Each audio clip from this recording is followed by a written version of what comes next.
Assalamu alaikum wa rahmatullahi wa barakatuh, dear brothers and sisters.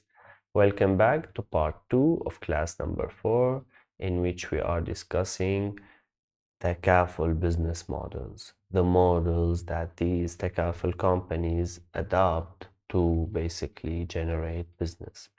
In the first video, we discussed the cooperative model. It's not really seen much. Why? Because usually it's non-profitable.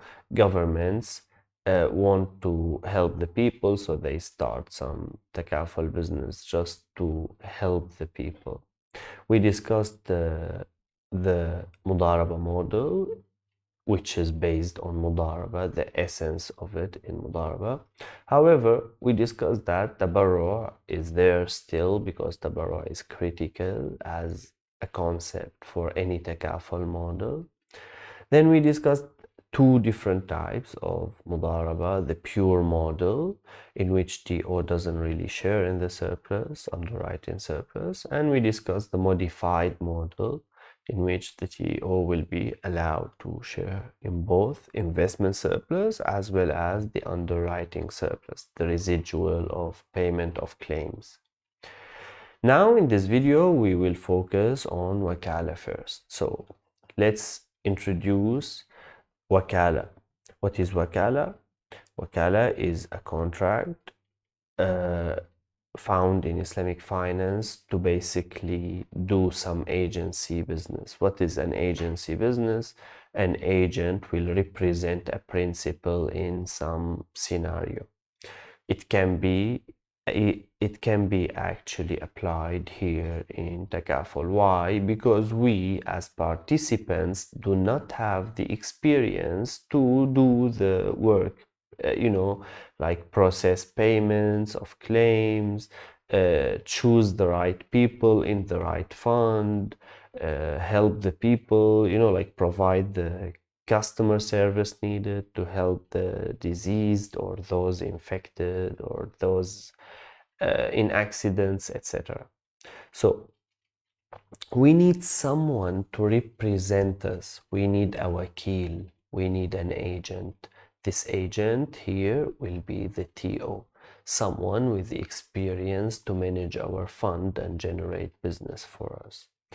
So let's begin the wakala model. So, do we see the tabarru concept? Yes, we will. Takaful participants will contribute to Takaful fund as donation for the purpose. Why? To mutually help one another, including yourself. So your money can be paid to you if you face this risk. And then we will have the application of wakala. We will also have the contract of wakala. So the Takaful participants will take the role of principal. They will assign TO, who will take the role of wakil or agent to manage the Takaful fund. So what do I mean by manage the Takaful fund? I mean both invest the money and process payments of claims. So what should we pay to this TO? Wakala fee. How much is wakala fee? We will discuss it and negotiate it while writing down the contract of wakala. It can be a fixed amount or it can be a percentage of contributions, for example, 20%, let's say. So every participant contributes money, 20% of this money will go to the wakil or the TO.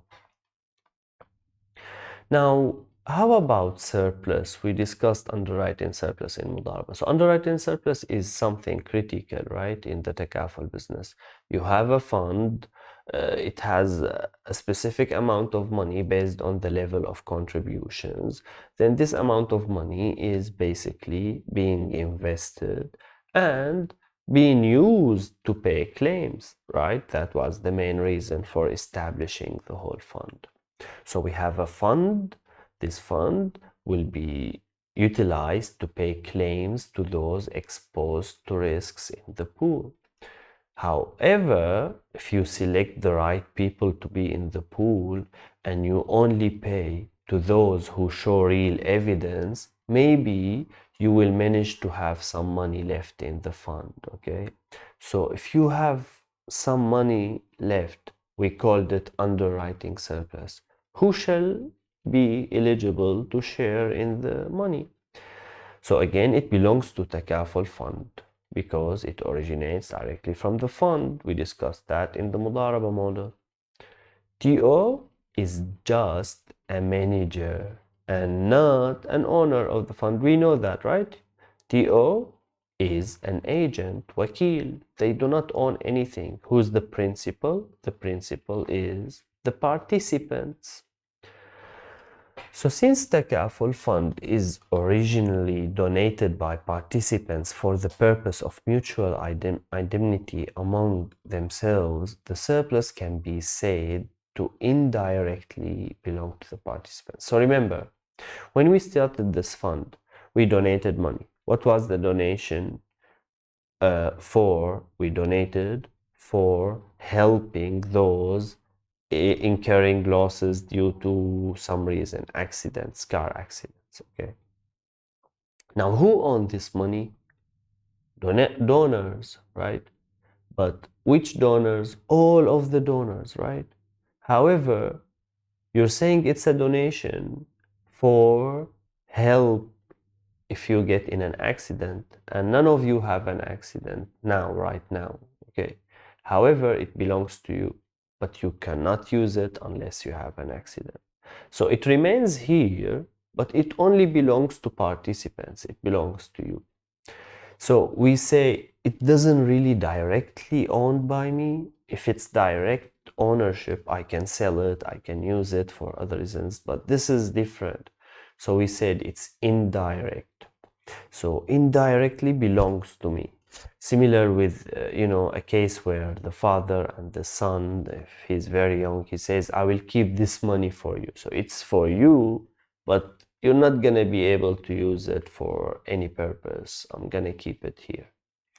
So Ayufi Sharia standard number 2655 of 2007 rules that surplus can only be distributed back to participants and cannot be taken by TO. Why? We just discussed why. Who owns the fund? The fund is owned by the participants only. TO is an agent. They do not own anything. They're managers, yes, but they do not own. Ownership is different from management. So in the next slide, we will be discussing the combination of both wakala and mudaraba. So we discussed wakala, we discussed mudaraba. In mudaraba, we noticed that the contract of mudaraba itself is more suitable for investment purposes. You have money, I have experience, you want me to invest your money? If you agree, let's share the profits. So you see, mudaraba is somehow tailored for those who want to invest money, and we do that at the Takaful company. However, wakala is also very suitable for those who have experience in some matter and they can represent you in that matter. For example, let's say payment of claim. So if me and you do this job, we will not do it properly. However, TO has very great and long experience in managing fake claims, recognizing the difference between fake and normal claims, valid ones, how much they should pay, some, unnatural case happened, we don't know what should happen, of if we were sued by someone, we don't know how to react. So again, TO has the great experience to do that. So we need the TO to represent us in doing these things, underwriting, claims, etc.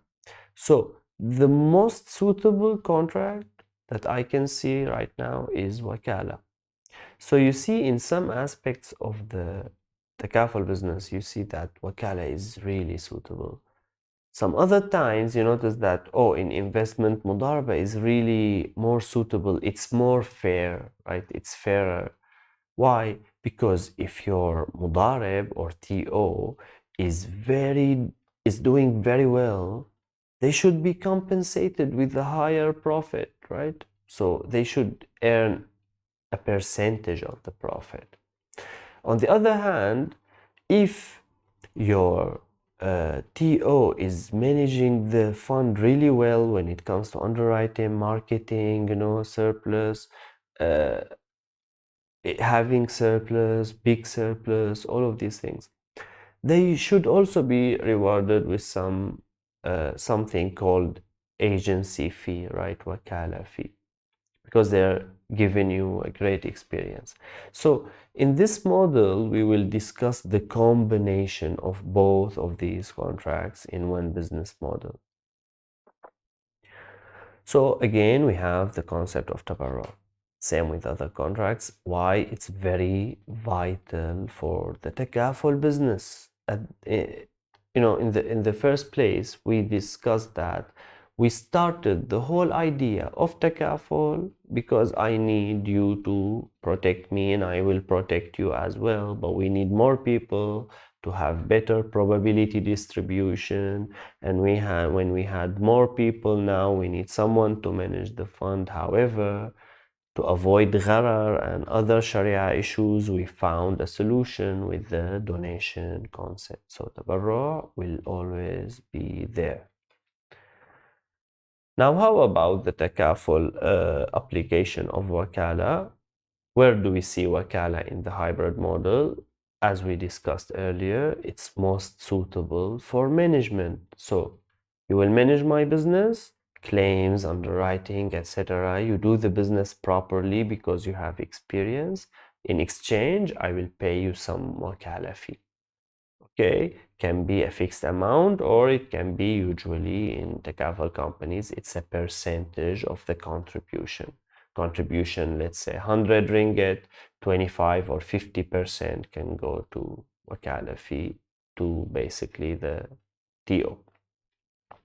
So takaful participants appoint and authorizes TO to be agent to manage takaful fund for the purpose of takaful activities, underwriting contributions, risk assessment, how much you should charge this person, and should this person go into the pool or is he too risky, and claim management, how do you pay claims.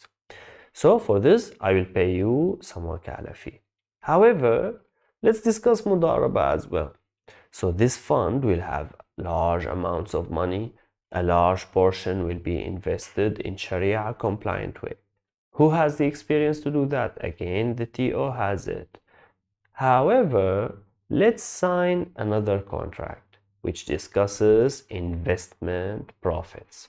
Okay, so TO will invest the fund, what we call a waqf fund, in Sharia compliant investments. TO entitles for a share of the profits based on the PSR. Now let's move to the waqf model. What's waqf? It's a contract, again, found in Islamic finance, in which you appoint something to be for the benefit of someone you specify. For example, we usually see mosques, right? So someone bought this land, built a mosque, and he basically, it's in the sake of Allah, of course, in the first place, and whoever prays there can pray, can sit down, can take wudu for free, of course. And who owns this waqf? Basically, it's owned by Allah subhanahu wa ta'ala now, and it will remain like this forever. We said it's irrevocable. You cannot, after you say it's waqf, you cannot claim it back. Say, I changed my mind. So again, when you discuss these properties, you notice that, oh, this is also suitable for takaful. So again, it focuses on the tabarru aspect. Basically, the tabarru aspect is the essence of waqf itself, right? Waqf is based on the donation concept. However, some people misunderstand it. They think it's only in the sake of Allah, so it must be free of charge. No, that is not correct. It can be, the proceeds, the profits can be also assigned to someone, poor people, or your family. After your family dies, it goes to students. You can determine all of these things. So tabarru' again is important to relinquish as donation a certain amount of money. Takaful participants contribute to the Takaful fund as donation for the purpose again of mutual indemnity. This will always be there. Now waqf, where do we see waqf? Bequesting property for the purpose of benevolence. So what is takaful is for in the first place? Is it for a good deed? Is it for something important in Islam and respected? Of course it is. It's for benevolence. I want to remember in the first class we discussed maqasid al-sharia and we related how takaful serves in many of these objectives of the sharia. So we will bequest, we will give up some of our money, 100 ringgit, on the basis of waqf. So this will be seeded. So where do we see wakala and mudaraba? We just discussed earlier. We might see it applied in the management and operational aspect of the takaful fund. So you might again say, this is waqf. How can you pay someone? Again, the proceeds of the waqf can also cover the costs, right? Remember, in the mosques, they pay maybe water bills, they have to pay those who clean. So again, there will be some costs. Of course, you can cover that from the proceeds of the project or whatever the waqf is.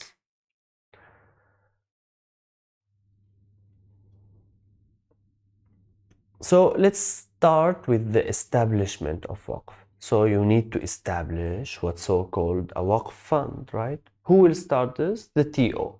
So it's initiated by the TO because the whole idea started here right now. So the TO will contribute what's so-called seeding amount as donation for the purpose of compensating participants. It's again on the basis of uh, what we call compensating others, donation. Then the seeding amount will remain in the waqf fund throughout the takaful operation. So since it's based on waqf, this amount will be seeded, will remain in the waqf fund. Finally, TO then invites takaful participants to contribute to the waqf fund. So now you can invite others also to contribute to the waqf fund. Takaful participants becomes member of the takaful scheme and at the same time beneficiary of the waqf cum takaful fund. Okay, so remember here guys, the participants contract will say that they are donating, but under one of the pillars we will discuss beneficiaries. Who will benefit from this money? Here you will be one of the beneficiaries. So the beneficiaries are everyone in the fund, including yourself as well.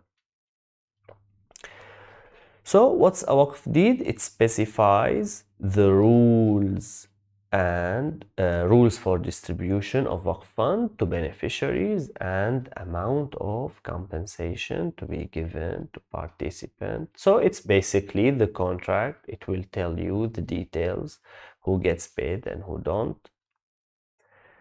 So TO as a manager of waqf fund management can be in two forms. So we discussed that just now. Wakala fees will be paid for managing the underwriting, actuarial assessment, payment of claims, and this fee will be deducted from the contribution. Usually, as we said, it's a percentage. And then we see the mudaraba relating to the investment as we discussed just now. How about surplus? So underwriting surplus. Alternatives in distributing surplus in Waqf fund after payment of claims and other related expenses. So now we have a problem. Remember, it's Waqf. What about Waqf? One of its attributes, it's irrevocable. You cannot break it. You cannot take back your money. You cannot simply take any portion of the money. So we have alternatives. Number one, we will keep it as a reserve. I will keep this money for future.